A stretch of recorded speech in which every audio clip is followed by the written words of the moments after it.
The first step towards achieving your dreams is having the right coach. Get the best education with Aartshala and make your NET UPSC economics dreams come true. Download the app now. Hello everyone, welcome back to the channel. I am Sunidhi Arya and I teach economics on this channel. फिलहाल हम mathematical economics को पढ़ रहे हैं और पिछले एक साल में मैथमेटिकल इकोनॉमिक्स को हम ब्रॉडली सारे मेजर टॉपिक्स कवर कर चुके हैं. लास्ट टॉपिक हमारा बचा है, that is linear algebra and then linear programming and then the maths will be done. So linear algebra में हमने अभी तक पढ़ा मैट्रिसेस क्या होती हैं, बनाते कैसे हैं, कितने तरीके की होती हैं.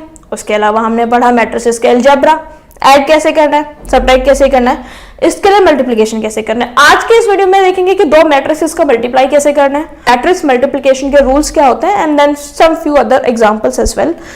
वीडियो शुरू करने से पहले मैं बताना चाहती हूँ, अगर आप इकोनॉमिक्स के किसी भी सब्जेक्ट में स्ट्रगल कर रहे हैं, go and download our app. हमारा जो ऐप है उस पे इकोनॉमिक्स के डिफरेंट कोर्सेस अवेलेबल है और इकोनॉमिक्स से रिगार्डिंग आप चाहे किसी भी कॉम्पिटिटिव एग्जाम की प्रिपरेशन कर रहे हैं या फिर अगर आप कॉलेज में हैं तो undergraduate postgraduate level के आपके जितने भी एग्जाम्स के रिक्वायरमेंट है, we cater to all the needs. आप ऐप को डाउनलोड कर सकते हैं, उसका लिंक आपको डिस्क्रिप्शन बॉक्स में मिल जाएगा या फिर जो नंबर आपको इस टाइम स्क्रीन पर फ्लैश हो रहा है आप उस नंबर पे व्हाट्सएप पे कॉल करके किसी भी कोर्स की इंफॉर्मेशन ले सकते हैं. So before any delay let's start the video. आज के इस वीडियो में हमको पढ़ना है मैट्रिक्स मल्टीप्लिकेशन. ठीक है,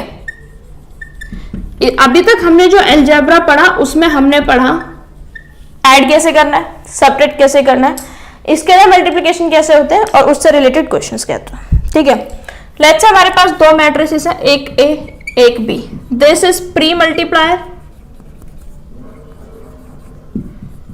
and this is post multiplier if we want to multiply them. ठीक है, कुछ चीजें हैं जो ध्यान रखने वाली हैं, वो उन पे अभी हम डिस्कशन करेंगे. Let's say a is equal to aij m into n, b is equal to aij n into p. अभी तक जब हमने ऐड और सब्ट्रैक्ट पढ़ा तो हमने पढ़ा कि जो ऑर्डर है वो सेम होना चाहिए. याद है, मैंने आपको बताया था कि सेम ऑर्डर होना चाहिए और कोरोस्पोंडिंग एलिमेंट्स को हम ऐड करते हुए चले जाते हैं. लेकिन जब हम मैट्रिक्स मल्टीप्लिकेशन की बात करते हैं तो इसमें ऐसी कंडीशन नहीं है कि ऑर्डर सेम होना चाहिए. रेदर इसमें हमारी क्या कंडीशन है, दैट कॉलम जो है, column in matrix A should be equal to row in matrix B. This is the condition. समझे, यानी कि इसमें जो हमारा this is R into C, row into column, इस तरीके से रिप्रेजेंट करते हैं जैसे कि मैंने आपको बताया. तो row into column, this is the thing m into n and this is row into column. तो जो फर्स्ट हमारी मैट्रिक्स है यानी कि जो हमारा प्री मल्टीप्लायर है, प्री मल्टीप्लायर का हमारा जो कॉलम है that should be equal to row in post multiplier.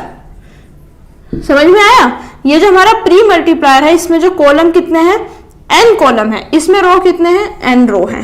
ठीक है, मल्टीप्लाई कर देंगे अगर ये इक्वल है तो, यानी कि फर्स्ट मैट्रिक्स का कॉलम अगर सेकंड मैट्रिक्स के रो के बराबर है तो हम मल्टीप्लाई कर देंगे. What if this is not equal, तो हम उस केस में लिख देंगे, सीधा लिख देंगे कि सर इस केस में ना आप मल्टीप्लाई कर नहीं सकते हो, तो मल्टीप्लाई डज नॉट एग्जिस्ट या फिर मल्टीप्लिकेशन डज नॉट एग्जिस्ट. ज्यादा सोचना ही नहीं है. किसी से भी पूछा जाए कि कोई भी पूछे कि हमें a इंटू बी मैट्रिक्स निकालना है, हमें इनको मल्टीप्लाई करना है, तो सबसे पहला स्टेप आप ये चेक करोगे कि पहली मैट्रिक्स के कॉलम दूसरे मैट्रिक्स के रो के बराबर हैं या नहीं. सेकंड चीज हमको देखना है कि चलो हमने ये देख लिया कॉलम इन मैट्रिक्स ए है और row in matrix B same है यानी कि n is equal to n है, तो हम मल्टीप्लाई कर सकते हैं. दो केस बनेंगे, या तो आप मल्टीप्लाई कर पाएंगे या आप मल्टीप्लाई नहीं कर पाएंगे. मल्टीप्लाई नहीं कर पाएंगे तो क्वेश्चन वहीं पे खत्म हो गया. अगर आप उसको मल्टीप्लाई कर सकते हैं तो नेक्स्ट कंडीशन पे आइए कि what should be the order, कि हमने एक मैट्रिक्स ए लिया और उसका बी से मल्टीप्लाई किया तो उसका ऑर्डर क्या हुआ. देखिए, पहली मैट्रिक्स का जो रो है वो रो रहेगा और जो दूसरी मैट्रिक्स का कॉलम है वो कॉलम रहेगा, यानी कि ऑर्डर क्या होगा, m into P. Did you get it?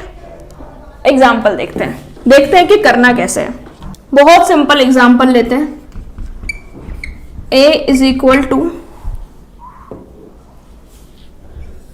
4 5 6 B is equal to 1 2 3।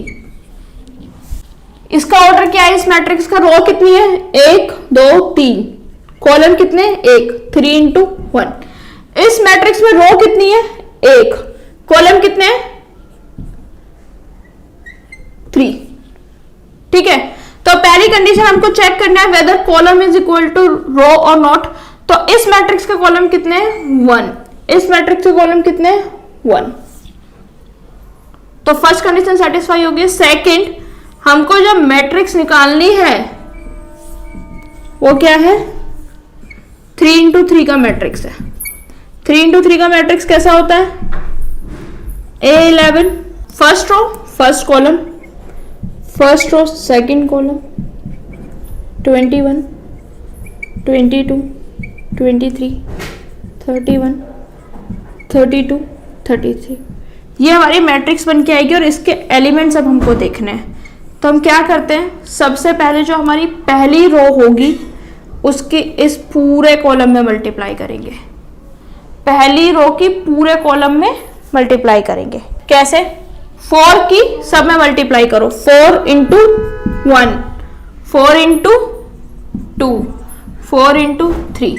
ये रो का एक एलिमेंट है, कॉलम के हर एक एलिमेंट से मल्टीप्लाई होगी। तो इससे हमारी क्या आ गई? पहली रो। सेकंड रो के लिए हमको क्या करना है? सेकंड एलिमेंट से पूरे के पूरे एलिमेंट को मल्टीप्लाई करो। 5 into 1, 5 into 2, 5 into 3। Third 6 into 1, 6 into 2, 6 into 3। Multiply करो। 4 इंटू 1 4, 4 2 जा 8, 4 3 जा 12, 5 1 जा 5, 5 2 जा 10, 5 3 जा 15, 6 1 जा 6, 6 2 जा 12, 6 3 जा 18।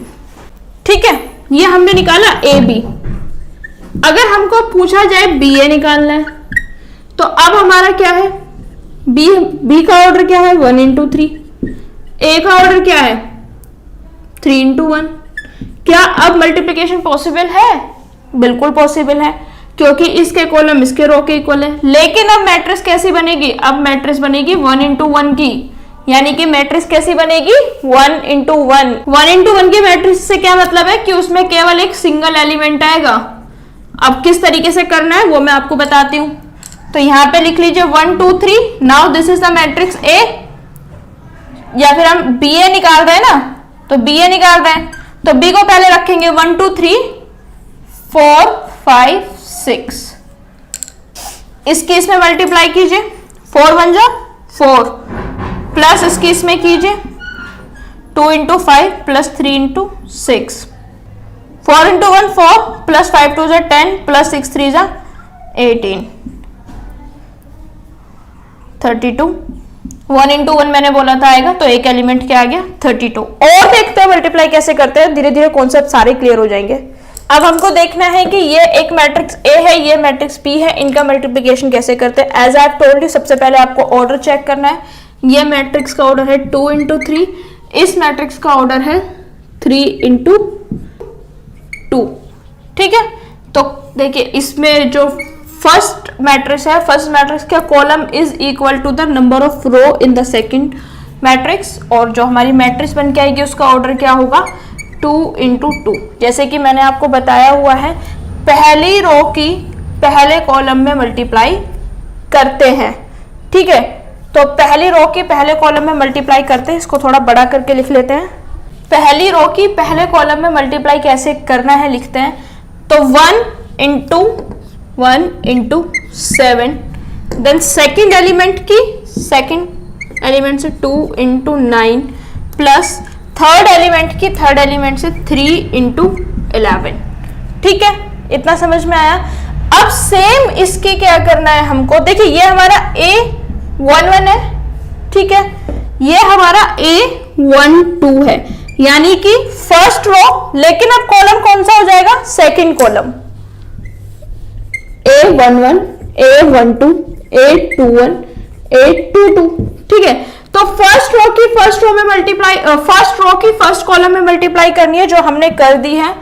फर्स्ट रो की सेकंड कॉलम में, सेकंड रो की फर्स्ट कॉलम में, और सेकंड रो की सेकंड कॉलम में मल्टीप्लाई करनी है और उसको हम ऐड करते हुए एक सिंगल डिजिट हमारा एंड में आएगा, जो कि अभी हम देखते हैं। तो फर्स्ट रो की फर्स्ट कॉलम में हमने मल्टीप्लाई कर दी, अब हम फर्स्ट रो की सेकंड कॉलम में मल्टीप्लाई करेंगे। तो 1 into 8 plus 2 into 10 plus 3 into 12, 4 into 7 second row first column, तो 4 into 7 plus 5 into 9 plus 6 into 11, second row second column, तो second row second column 4 into 8 plus 5 into 10 plus 6 into 12, add कीजिए। 7 1 जा 7 plus 9 2 जा 18 plus 33, 8 1 जा 8 plus 2 10 जा 20 plus 36, 7 4 जा 28 plus 9 5 जा 45 plus 66, 32 plus 50 plus 72। अब आप इनको ऐड कर देंगे तो आपका आंसर आ जाएगा 58। इसको ऐड करेंगे, इसको ऐड करेंगे, 28 28 28 इंटू 36 64, इनको ऐड करेंगे तीनों को 139 एंड देन 154। तो समझ में आया किस तरीके से करना है। और एग्जांपल्स लेते हैं, जितने एग्जांपल सॉल्व करेंगे उतने ही आपकी इसमें क्लैरिटी आएगी। हमको इसमें मैट्रिक्स मल्टीप्लिकेशन निकालना है A B, this is the square matrix 3 into 3, इसमें 3 रो और 2 कॉलम है, 1 2nd 3rd रो। तो सबसे पहली कंडीशन हमको देखनी है। पहली कंडीशन क्या है, 3 into 3, यानी कि पहली मैट्रिक्स के जो कॉलम है, first condition is satisfy, column is equal to row, first matrix के कॉलम सेकंड मैट्रिक्स के रो के इक्वल है। सेकंड कंडीशन इज कि हमको देखना है ऑर्डर क्या बनेगा, ऑर्डर क्या बनेगा, ऑर्डर बनेगा 3 into 2, यानी कि 3 into 2 से क्या मतलब है, 3 रो बनेंगी और 2 कॉलम बनेंगे। 3 into 2 का मैट्रिक्स कंस्ट्रक्ट करना है। A11, this is first row first column, this is first row second column, this is second row first column second row second column, third row first column third row second column. ठीक है, इनके आपको क्या करना है, elements निकालने। A11 से क्या मतलब है आपका, A11 से मतलब है कि जो फर्स्ट रो है उसके फर्स्ट कॉलम में मल्टीप्लाई कर दीजिए। तो ये फर्स्ट रो है, ये फर्स्ट कॉलम है, मल्टीप्लाई कीजिए कॉरस्पॉन्डिंग एलिमेंट से 2 into 1 प्लस सेकेंड एलिमेंट की सेकेंड से 1 into 2 प्लस थर्ड एलिमेंट की थर्ड से 3 into 4, क्या आएगा 2 1 जा 2 प्लस 2 1 जा 2 प्लस 12, ऐड करेंगे 16। नाउ आपको क्या करना है, फर्स्ट रो सेकंड कॉलम, यानी कि ये वाला कंपोनेंट, रो ये है, कॉलम कौन सी हो गई, ये वाला। तो 2 into -2 plus 1 into 1 plus 3 into -3, तो 2 into -2 क्या हो गया, -4 प्लस 1 -9, तो 9 4 13 माइनस का 12। ठीक है, A21 अब हमको निकालना है, 21, यानी कि second row first column, second row first column को निकालिए, 3 into 1 first element, then plus -2 into 2 plus 1 into 4 is equal to 3 into 1 3, -2 into 2 minus का 4 प्लस 4, -4 से +4 कैंसिल हो गया, आंसर इज 3। A22 यानी कि सेकेंड रो सेकेंड कॉलम, तो second row column कैसे होगा, 3 into -2 plus -2 into 1 plus 1 into -3 is equal to 3 into -2 -6 plus -2 into 1 यानी कि -2 एंड देन -3, 6 to 8 3, सारे माइनस के ऐड हो जाएंगे, साइन किसका आएगा, माइनस का 11। देन देयर इज A31 यानी कि थर्ड रो फर्स्ट कॉलम, तो थर्ड रो का फर्स्ट एलिमेंट, कॉलम का first element, -1 into 1 plus 0 into 2 plus 1 into 4 is equal to -1 into 1 -1, ये 0 हो जाएगा, plus 0 plus 4 4 - 1 is equal to 3। A32 is equal to third row second column -1 into -2 plus 0 into 1 which is eventually 0 into 1 plus 1 into -3 is equal to minus minus plus 2 plus 0 minus 3 which is equal to -1. Now let's substitute the values. ठीक है, A11 की जगह हम क्या लिखेंगे? A11 की जगह पे we are going to write 16. A12 की जगह पे हम क्या लिखेंगे? A12 की जगह पे we are going to write -12. A21 की जगह हम क्या लिखेंगे? A21 की जगह हम 3 लिखेंगे. A22 की जगह हम क्या लिखेंगे? -11. A31 की जगह हम क्या लिखेंगे? 3. A32 की जगह हम क्या लिखेंगे? A32 की जगह हम -1. So this is how we have to multiply the matrices. That's it for today's videos, guys. If you like the video, please pay it up by showing the thumbs up. And if you like the video, please like it, share it with your friends, subscribe to the channel. और इसमें thanks के through pay करने का भी option है. Whatever amount you want to pay, you just can pay. And thank you so much.